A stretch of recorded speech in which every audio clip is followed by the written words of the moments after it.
Hello, my name is Juliana Bateman, or Candidate 6006, and this is my Media Studies Critical Reflection.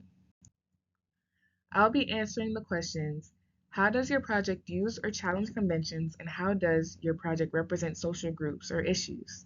Before diving into my answer, I feel it is important to preface that I selected a cultural genre for my Media Studies portfolio projects.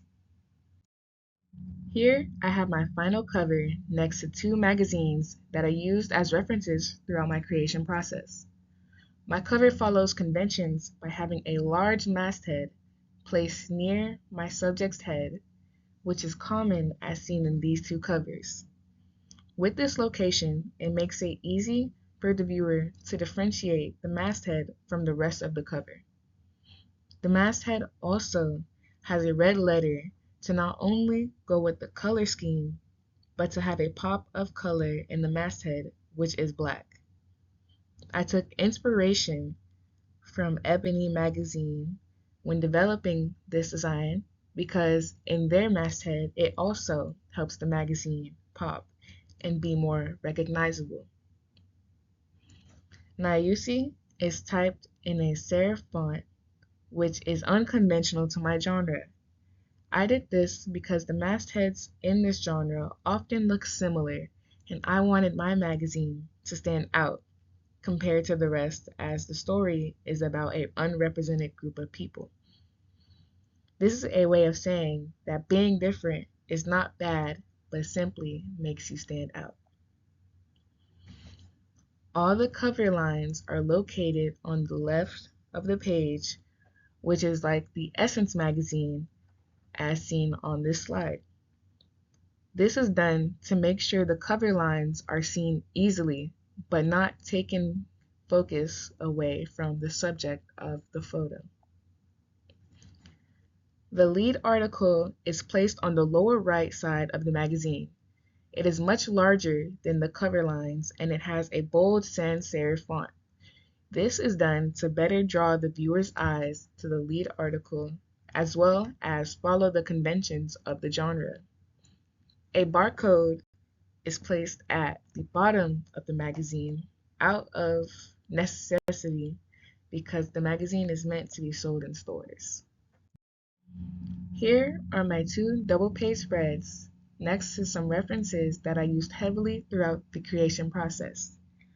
One way my spread follows conventions is by starting off with a drop capital. This isn't just conventional to cultural magazines, but almost all magazines begin with one.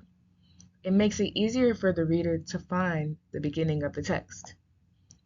Next, I have a pull quote on the right side of the first spread and the top of the second. I took inspiration from my references because it seemed to be a reoccurring element in cultural magazines, and it was a good way to fill an empty space. As seen on the second spread, the text is in columns on either side of the photo's subject. This was inspired by the blue page spread from the Essence magazine where the columns run on each side of Hallie. I thought it was a smart way to integrate text within a photo, and it created an appealing visual. Each photo is captioned out of necessity, and there's a folio at the bottom of each page. For my table of contents, I wanted the layout to heavily mimic the one to the right of it. That's why I included the page number in a larger font next to the photo that corresponds to the story. I also separated the stories into categories for the same reason. It is not only practical, but it's also conventionally correct. My magazine displays a social group comprised of unrepresented dancers. Majorette is not only a style that is overlooked by the entirety of the dance community, but it is also often unrepresented within Black spaces themselves.